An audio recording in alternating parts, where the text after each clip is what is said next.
Hey guys, today I wanted to talk about what the future of work might be, like the future of having a job. And this is a topic that is constantly evolving, and it's really difficult to make like specific predictions about what the future is going to look like. However, based on current trends and expert opinions, it is possible that we have some educated guesses about what the future of work might hold. One of the most significant trends that is likely to shape the future of work is the continued rise of technology and especially automation. This could lead to significant changes in the types of jobs that are available, as well as the skills that are in demand. For example, there may be an increased demand for workers with skills in areas such as AI, data analysis, and software development. A very real example is if you look at McDonald's.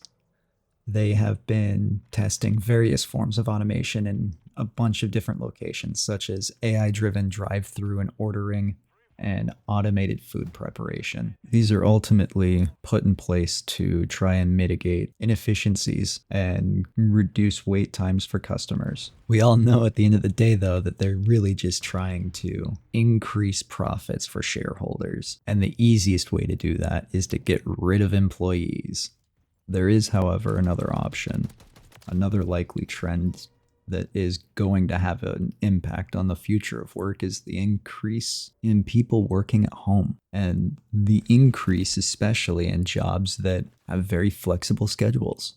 Many companies are already offering the option to work from home, and this trend is likely to continue in the future. This could lead to a more distributed workforce, with people working from home or from co-working spaces rather than traditional offices. Like the construction site worker, working remotely, driving the equipment remotely, or better yet, being able to use multiple pieces of machinery in tandem, all by himself. And that technology is already here. I mean, in all reality, there is technology available that you can take a picture of something and an AI will show you what it is, where it comes from, whether or not you can eat it. Like, these things are real. And it's not an AI per se, it's more of an algorithm that has every plant species and things like that. If you take a picture of a plant, it'll tell you what that plant is, where that flower comes from, what it's native to. But that's a database. Nonetheless, that is all information that is just available, that we have built a machine, more specifically a program, that is able to not only decipher, but compare and contrast photos of different plants. Let me get back on topic though. Automation is going to be the fourth industrial revolution. Only this time it's not going to be workers that are needed at all. There are going to be robots that do everything, A to Z, building components. There will be no more welders in factories. There will be no more manufacturers in factories. It will be the robot feeds itself slag and pours out steel beams. You will see a future in 5 to 10 years where all for-profit companies will abandon minimum wage workers altogether. They'll just hire robots and AI. If you have been online in the past 5 years and tried to talk to a company about some issue, you have more often than not run into a computer trying to tell you off, because they'd rather not pay somebody to talk to you and fix an issue. They would rather have the robot tell you off so that they get to keep their money. They have realized that if they just don't have a phone support team, that if all they have is the AI and that's all that you get, you're just going to deal with it. And so they got rid of their phone support. It was too expensive to have a real person there. They'd rather pay the 13 cents it takes to send out a message that says, no, sorry, contact us later, than it would be to solve your customer's issue.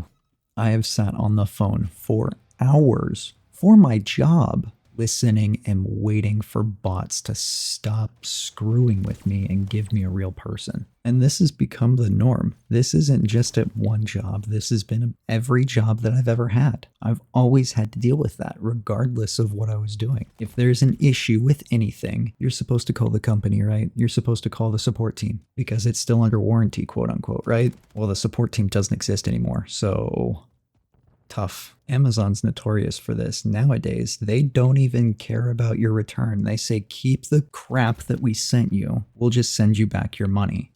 It's because Amazon realized most of the time the product that was being sold was actual garbage. It wasn't worth sending to a quality assurance team to recertify the package. It wasn't worth even that. It wasn't worth the time it took to even respond to your message. Oh man, and don't even get me started on the corporate speak spin that Amazon put on automation. If Amazon could today, they would replace all of their drivers, all of their delivery workers, all of their staff.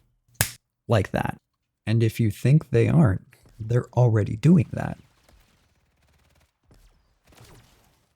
Amazon already has robots in the warehouse. They're already testing skeletal robots to deliver packages, and they're already testing automated vans. We laugh and joke about the whole Boston Dynamics robots and how, oh, they're dancing and whatever. Like, they will take your job. Do not give the company that you work for a second thought.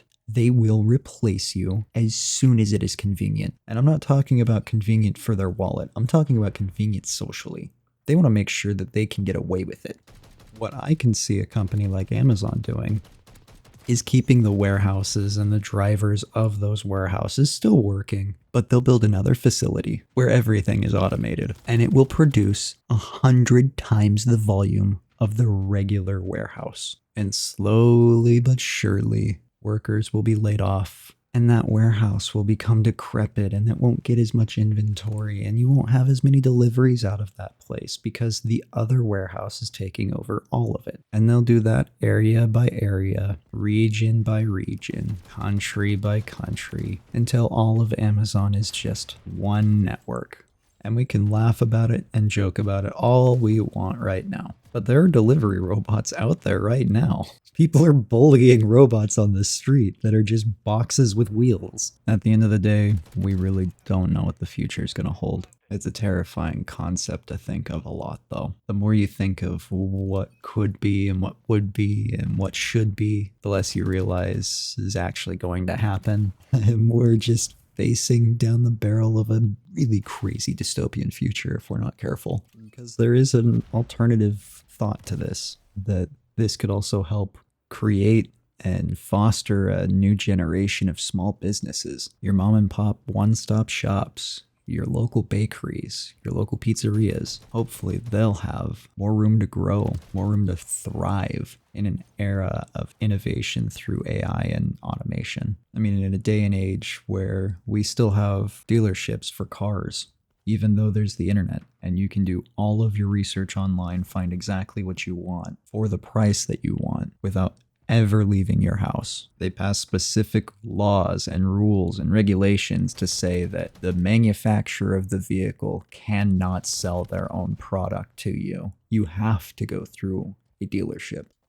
Certain states have franchise laws that protect dealerships by requiring manufacturers to sell vehicles through franchise dealerships rather than directly to customers. Now, these laws do aim to prevent manufacturers from competing unfairly within their own franchise dealerships as well.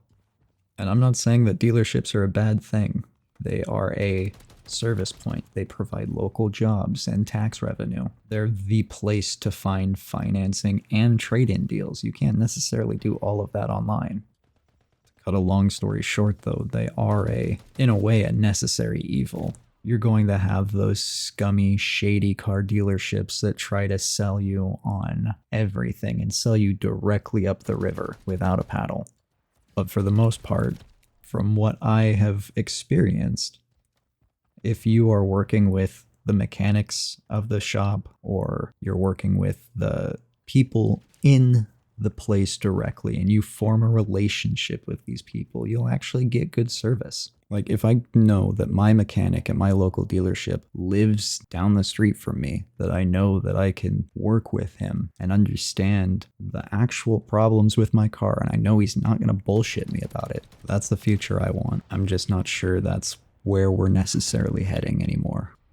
My hope is that we are, as a society, able to overcome whatever it is we need to in order to have safety and security and prosperity I hope for a time where, as a people, we're not figuratively looking for our next meal, and that's all we're doing.